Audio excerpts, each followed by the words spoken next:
Yes! Whoa! So the Hobao Hyper SCT 2.0. In this video I just want to go through exactly how I found this truck. I've put over 20 packs through this, what I found positive, what I found negative, which isn't a lot, and then we're going to take it out again and give it another run with a few tweaks that I've done. If we start with the body, as you can see, it's pretty scuffed, but no actual real damage on it. I mean, you know, the top of it, it's okay. We've cracked a little tiny bit on the front just there where the paint's coming away, but overall the body has actually held up really well, and I have hit it quite hard a few times. It's got a few dents on it. I quite like the way this body actually is like a real car. It almost like dents in. I can probably push that out a little bit, you know, and it's got plenty of road rash on it. But overall, the body has done really, really well. Very impressed. But it's the car, really, what has impressed me. Not just how it's run, which it ran really nice. It controls beautifully, it corners beautifully. It's absolutely beautiful in the air. It goes along the flat well, it brakes well, it turns well. It's one of the best cars that I've ever run out of the box without making any tweaks. It just drives so nicely. Using the gyro on it for some of the last video, I only had it up about 20%, but by the end of the video I'd actually turned that gyro off. It doesn't need a gyro, just, you know, just to clarify that. The only reason I've got a gyro in it is because I'm running my radio link and the receiver has a built-in gyro to it, but you don't need it on this car, not at all. As you can see, the chassis has held up really well. Yes, there is a few scuffs and marks on it, but obviously again I've run it quite a lot at the BMX track and on the road track as well, so it's going to get a bit scratched and a bit scuffed, but it's absolutely straight as a die, and you know, no damage to it at all apart from those scratches. So as you can see, I've given it a nice clean up.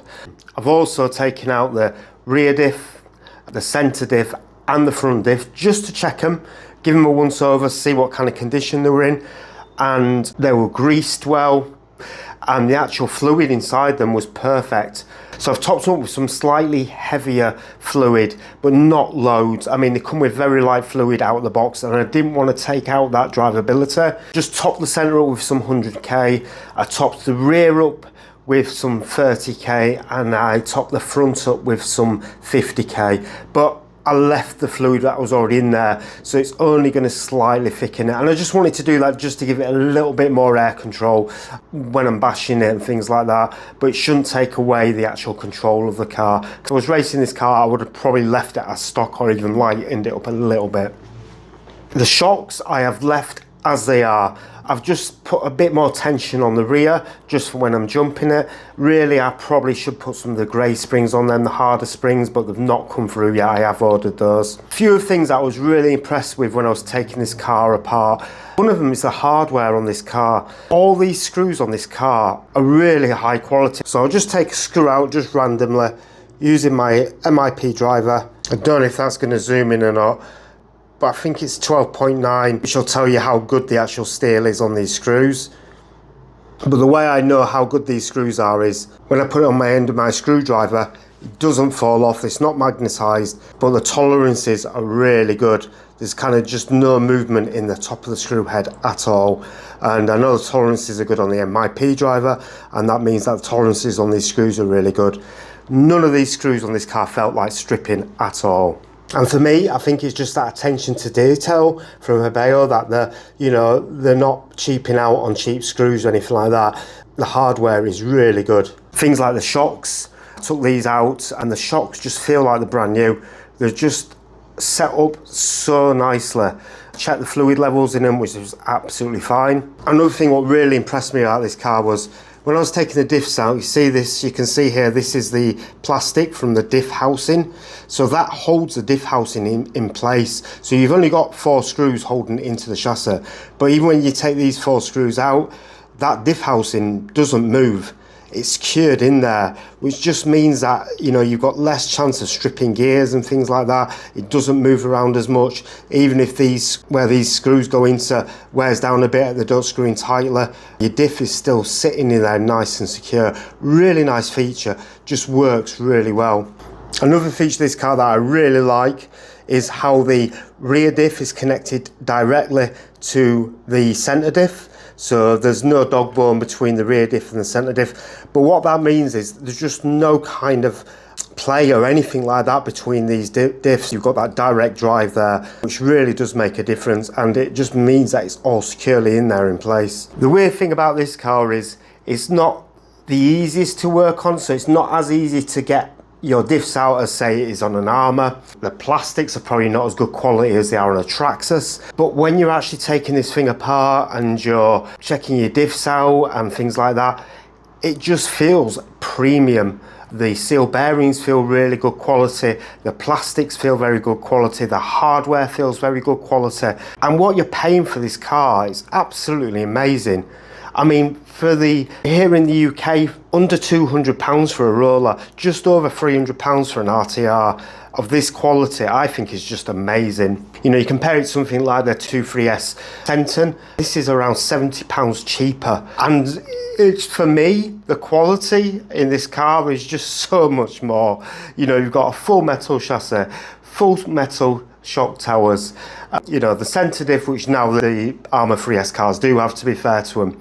And then some people argue, well, yeah, you haven't got a clipless body and you haven't got the mud guards all the way around. The reason that Armour have started to put these guards all the way around to keep the crap of the outside is because of their design.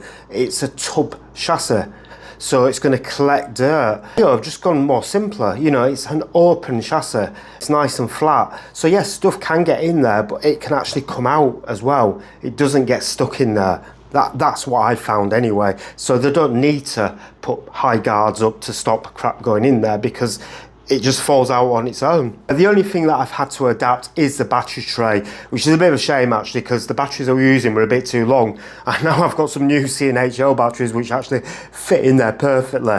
But yeah, I've had to kind of cut away the battery tray here so I could fit my longer batteries in, and then I've added another strap, so it's got a strap lengthways and two that way as well. But it's not a bad thing actually, because it just keeps all your batteries in there nice and secure. And I have moved the battery tray back a little bit as well, just to get the weight back on the car. The only damage I've done to this car is on the rear shock tower. I had to take that off and I had to bend it back. I did bend one of the shock tower arms just slightly, but that was a really heavy landed right on the roof, and that was the only damage. So to be fair, I mean, I can't grumble at all. I did notice as well when I was taking it apart that these front pillar balls had started to back out a little bit.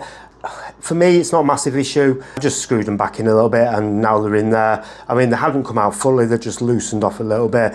I know Grum RC had this issue with his, and he used some like a plumbing tape, I think it is. But check out his video anyway, he's got a solution for that. But I'm just happy to after 20 odd runs, and they backed out a little bit, it's not an issue for me, and I've just tightened them back up to where they roughly were. But yeah, everything else on this car has just, it's very hard to explain. I bought this car not knowing really what I wanted to do with it, not knowing whether I'd be able to bash it about really, because it is a race truck. There's nowhere near me to actually take this out and race it properly, unfortunately. But for me, just taking it to the BMX track or running it on the road or just, you know, smaller jumps, it takes it. You know, yes, you're not going to be able to jump this 30-foot high in the air. One, it's going to parachute like mad. Two, you probably are going to break something. It is put together so well and it drives so nicely.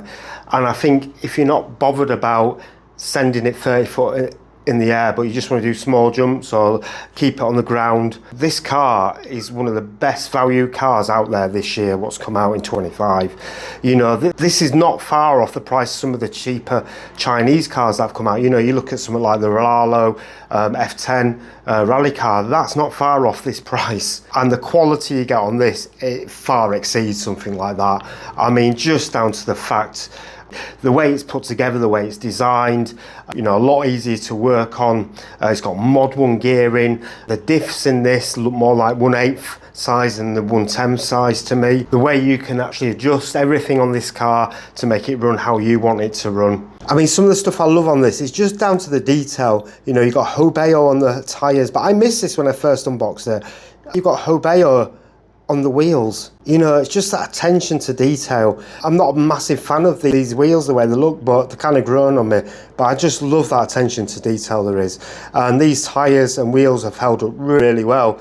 You know, they haven't gone down. I've run this on the pavement and on the BMX track, and you know, they still look like new. It's crazy, and they do grip really nicely. The only thing I did find on the grass, they do grip a little bit too much, and you're just going to traction roll. But obviously you can get some different tyres and wheels if you want to run it on the grass. The A, B, C and D blocks have held up really well. I've had no damage to these whatsoever. It's just little things again. I'll just show you this. Where you've got your adjustment for your droop, usually it's just a droop screw and then it hits your chassis. They've actually got a nice rounded off here, so it doesn't damage your chassis and it doesn't deform on this side. But then on the other side, it is just a normal grub screw. Really beautiful design. Do you own one of these? Are you going to get one? In the comments, what do you think about this truck? Do you think it's good value? Right, let's get this out and give it another place to test this car than this BMX track. I've not brought this car here yet. Been running it mainly at my local BMX track and a bit on the road track. So we brought it here to Winter Hill. And this is a true test of any car. It's a fantastic track. It's nice and early in the morning. Nobody about. So we're running a 8,200 milliamp CNHL high voltage 3S battery. As you can see, the battery tray's moved to the rear slightly. Got slightly thicker diff fluid in there, but not by much at all. And I've stiffened the springs up at the rear a tiny little bit, just to help with the jumps. But apart from that, it's fully stock. Let's give this a bash. I am using my radio link as well, but I've got the gyro turned off completely because I don't think you'll need the gyro on this car at all. Ho ho!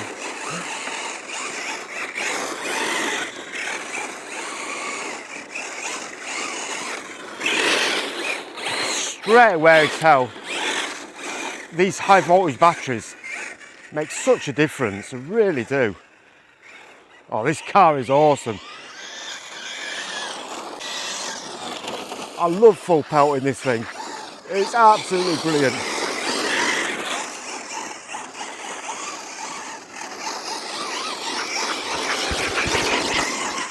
Oh yes.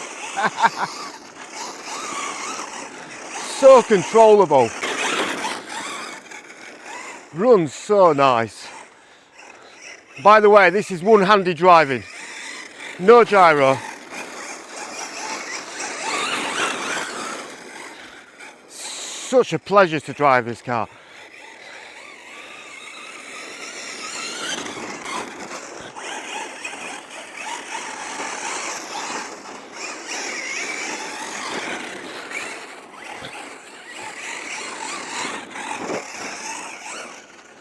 I love this part here. You can just wazz it down here. Oh, look at that. Absolutely brilliant. Oh, beautiful. Just got the right amount of power in it.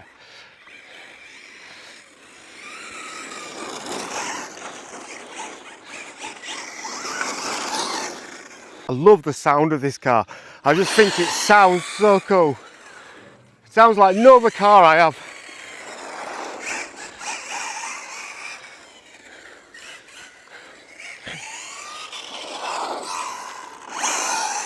Oh, sweet.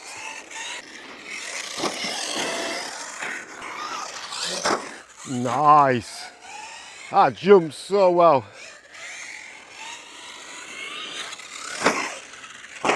Oh.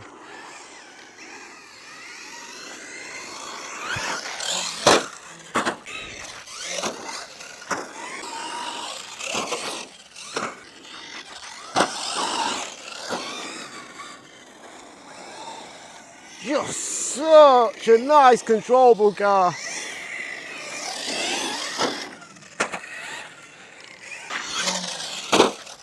Oh.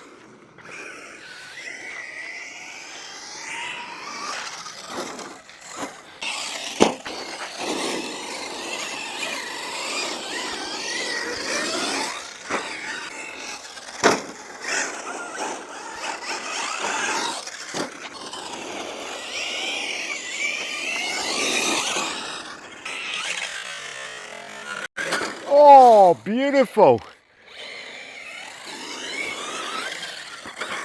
Oh, when you get that jump right. Whoa. Oh, nice.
Oh, beautiful.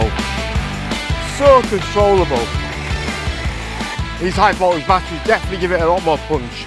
100%.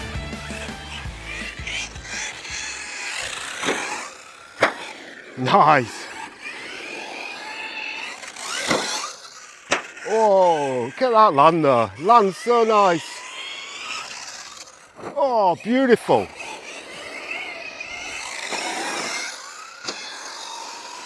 Such a nice car to drive. Oh, when you land it right, it lands so nice. Whoa, bit nose heavy then. Just about floating it. Oh, look at that, perfect. Oh, nice.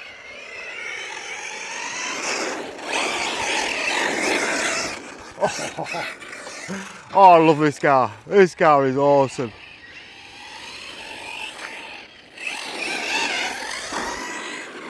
And I know I say that about quite a few cars, but this one is just something different. Whoa! Oh, on the roof, that's not good.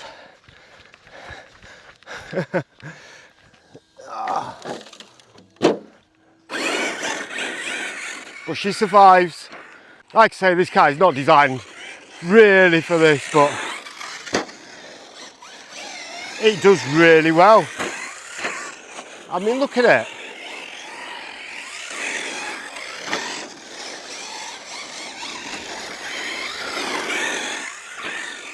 Just taking it. You can just get the power down and...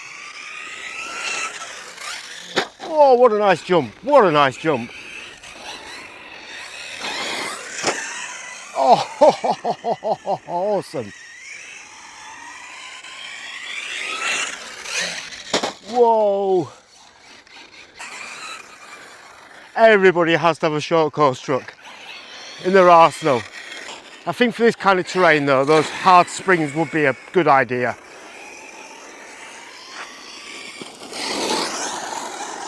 Just look how it drives though.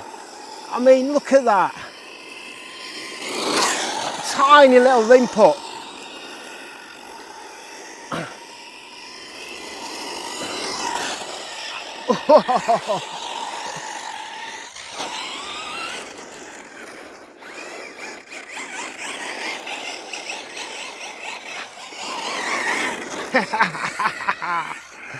Awesome, absolutely awesome.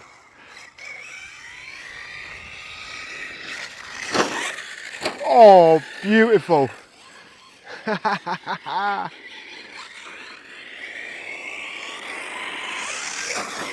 Oh, look at that, nice.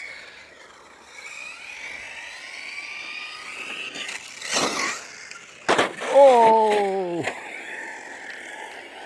takes it so well.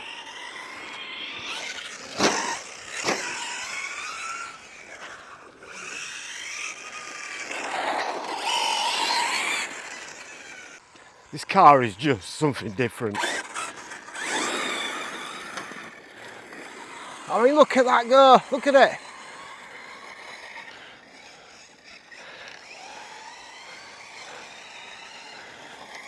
Oh, what a slide!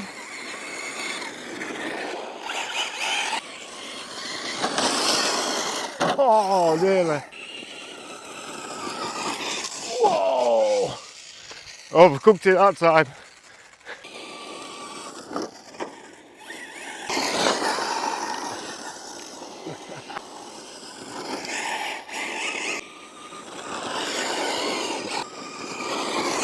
Oh!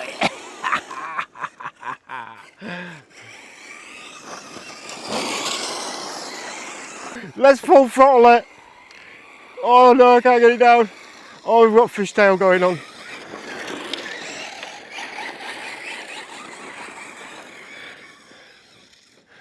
Oh, this is just absolutely so much fun. How fast can we get it around this corner?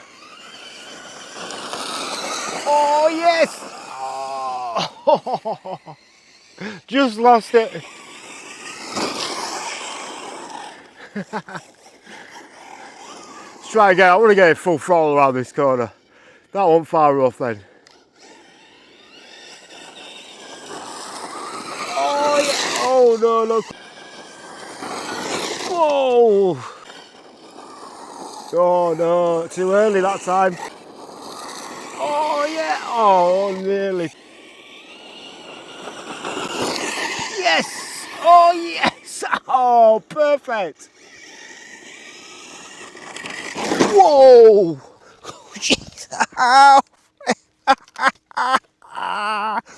I'm on my arse. Awesome! Well, that was absolutely awesome. I can't believe how much fun this car is. And we've still not got a flat battery either. We've been out here running for a good 25 minutes with this 8,200 mAh battery. Just have a look at this car and let's see what damage there is, if any. So you can see the body's looking all right. We have split the body. You see here, we've cracked the body there, and the bumper might have bent a little bit. Let's get the body off and let's see how it's looking underneath. Just to prove as well, no gyro action there at all. It's looking absolutely great. As I said as well with this truck, it doesn't fill with crap because there's nowhere for it to go. It just flies out. The motor is not even hot. That motor is just warm, and that has been full throttle for ages. Keep my finger on it, no problem at all. SC is absolutely fine. Lipo's not even warm, cold. Really impressed with these servos actually. These Surpass servos have been working really well. Tyres still glued on, still plenty of grip left on them. Sounds absolutely fine, nothing caught up in the drivetrain or anything. That's just awesome. Shocks are all good, arms are all good, shock towers look fine. I think the front bumper looks a little bit wonky, but nothing to worry about. I mean, you know, that's what bumpers are for, innit? Has it come out? No, it's just slightly bent, I think, but not by much at all. Chassis is still looking as flat and as straight as anything. Absolutely awesome. This car is just absolutely amazing. Like I say, the body's looking a bit battered and a bit dirty, but apart from that one crack on the rear, it's all good. Like I say, I think if I'm going to continue to bring it to tracks like this, I do need to get those grey springs put on it ASAP as soon as they come. But apart from that, I ain't changing anything on this car. It's just absolutely fantastic.